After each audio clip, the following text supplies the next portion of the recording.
Okay, if you got this far, then I actually pressed publish and I didn't curl up and die listening to my own voice.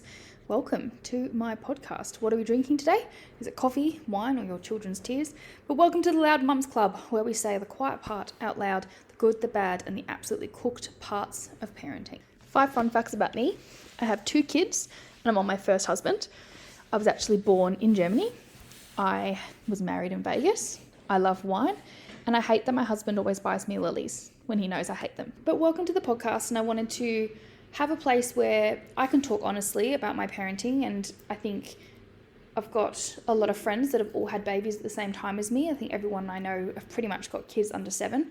So it's been a really nice few years of having other mums to lean on.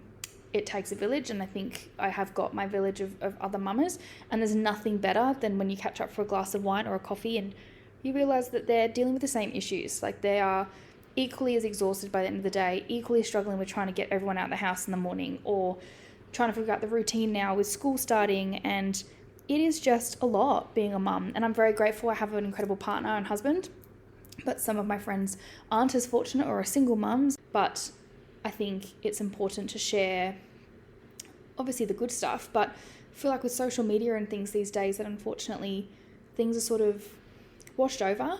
I think especially since COVID, there's been a lot more honesty around parenting and what that looks like, and people who are struggling or having bad days. I've definitely got some favourite parents that I follow on Instagram, but I've had to kind of remove the people that just post the good and the unrealistic expectations of what day-to-day life looks like, or influences that make life look very simple when I am over here trying to work, trying to juggle, trying to do school pickup and drop off and school holidays, and really trying to figure out, how is any mum supposed to do all the things? I can only wear so many hats, and I just need people to be on my team and to talk to, and that's how I've survived motherhood so far.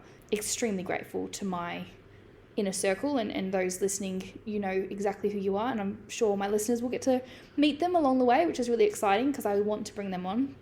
First of all, we're absolutely hilarious, and second of all, they are incredible mums, but they all deal with parenthood in different ways, and I think it's really important to hear how different parents manage different types of kids. We've got friends that have perfect angels for babies, and we've got friends that have kids that are on the spectrum and that are really hard work, and they have their own worries and concerns. And I think it'd be great to chat to those mums on how they deal with it, but from like a day-to-day person that just is just trying to get by and is just trying to figure out how to do this, how to survive. So I've started this podcast, and I'm going to start segments each episode. I thought it'd be really, really funny. So the first segment I want to introduce is my mum fail of the week. And when I have a guest on, I'll be asking them what their fail of the week is. But mine happened this afternoon. My mum fail was walking my daughter into swimming class today, and I guided her right into a fire hydrant. Smashed her face, bruised cheek, tears, looks like Ronda Rousey now. So I now have to go to school tomorrow and tell them that I didn't give her a right hook. Unfortunately, she walked into a fire hydrant.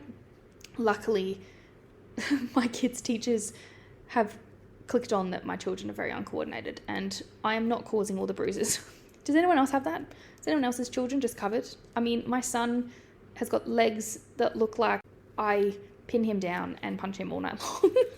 He's the kid that runs one way but is looking the other way and just runs into things, falls over. Anyway, it's time for Fuck Around and Find Out. What chaos did your tiny feral unleash this week? My daughter was asking what happens when you die, so we explained that, and then she said, so what about Grandma and Grandpa? And I said, well, Grandma and Grandpa, you've met them, that's my mum's parents. And she goes, what about Grumpy's parents? I said, well, they've passed away.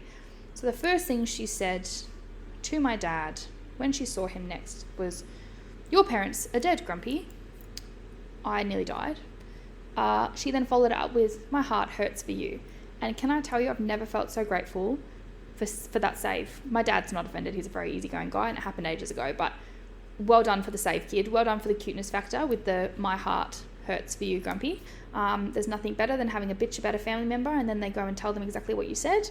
So yeah, share with me. I want to hear all about those funny unhinged moments within your life. But I want to share what my rage this week, well, actually most weeks, was and is when my children's ears just suddenly stop working, especially in public places like car parks and playgrounds, and trying to get them off the play equipment at school. And I'm sitting there trying to be my calm, collected, guys, it's time to go. Guys, it's time to go. I tell you, on the inside, I want to scream.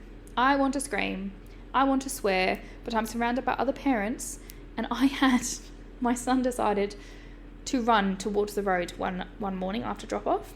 He was home with me on a Friday morning, and he ran full speed towards the crossing. Now, I don't have an issue knowing that the crossing lady at my daughter's school is absolutely fantastic. However, 2 days prior, he ran across the road without waiting. So I was yelling, "Harry, stop running. Harry, stop running. You're going to hurt yourself." He was wearing Crocs. I knew he'd fall over. I'm now screaming, "Harry, stop running," trying to get my ass in gear to get him. He then falls over and completely eats it. I then see another mum, and I'm like, "Don't touch him!" Because I am a fuck around and find out parent, and I stood him up and I said, "I told you to stop running. That's what happens." So then we walked to the car with a sulky little boy. Yeah, sometimes that mum rage definitely comes out, so you're not alone. It is one of those things. I definitely think I'm getting better. I mean, I'll go into mental health and postpartum in another episode too, but I used to have PMDD and I think a bit of postpartum depression, and due to medication now I feel 10 times better.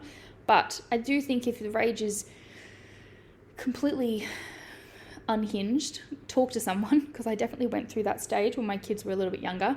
Waking up 10 out of 10 angry is not a good way to start the day. And I think, there's definitely resources out there. If you don't want to talk to us, you don't want to talk to the village, definitely have a chat to your GP. Okay, my next segment is the village verdict. This week I did post my unhinged opinion about gentle parenting. I gave some insight on Tuesday into my thoughts. I have had to talk to my psychologist about what is gentle parenting and how does it work. Due to having a military dad, we were sort of just like soldiers. We were told what we had to do, where we had to go, and that was what we did. I don't remember ever having learning moments in regards to that. I just feel like we just followed dad's orders and that was the end of it. But I asked my psychologist, why do my kids fight me every turn? And there was things like we would argue every morning about what they wanted to wear, especially if you've got kids in daycare or kinder, and it's one of those things where, they go through this age of wanting to wear tutus, or my son wears shorts every day, he will not put pants on. And I said to her, I'm like, what do I do? I'm just having these arguments every morning. And she goes, just pack a pair of pants, pack a jumper, tell the daycare or tell school that it's in the bag. If they get cold, they get cold. Guess what? You've provided for them. And it sounds so silly and so simple, but oh my gosh, what a game changer. Wear what you want. Go on, be cold. But guess what? You've got a jumper in your bag. I have to say, having a school-age child now has made a difference. Oh my gosh, not having to pick an outfit every day is just a game changer in itself. I spoke to the psychologist about, how do I break their will? They're just so strong-willed, and I think gentle parenting is for gentle kids. And I'm like, how do I break that? And she's like, well, no, you need to nurture it. And I'm like, that's not the answer I want.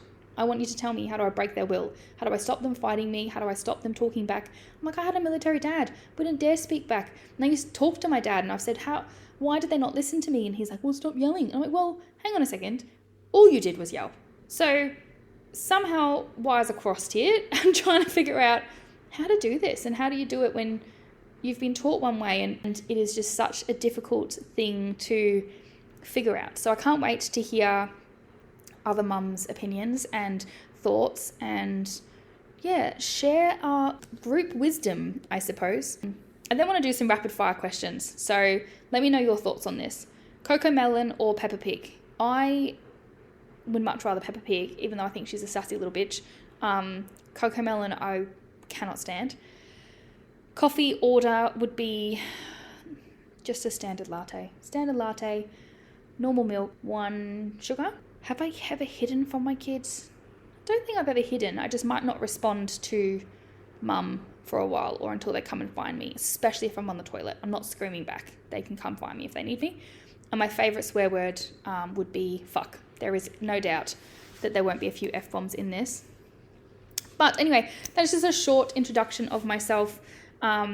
I do want to close each episode with a loud mum of the week or a shout out to a mum. Now, this is someone who I actually personally don't know and witnessed this last week, and I just wanted to shout out to her because she handled it like an absolute champ. I was sat at swimming lessons.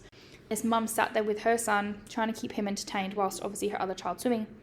And this kid just yells, "Fuck!" And everyone just went quiet. And he knew, and he just said, "Fuck!" again. And mum went, "Oh, we don't say that." And yet again he went, "Fuck!" And she went, "Oh my goodness, excuse me, where did you hear that?" "Oh, I heard Daddy say that in the garden." And I tell you, I've never laughed so hard in my entire life. And I know you're not supposed to laugh at children swearing, but I just think it's hilarious. And when my kids swear, my husband hates it. I laugh so hard and he thinks I'm encouraging it, but I just think they're just words. But I just want to end with, you are doing better than you think. And if you yelled today, honestly, exactly the same. Stay loud, mums, and I'll be back next week with my guest. But thank you for listening.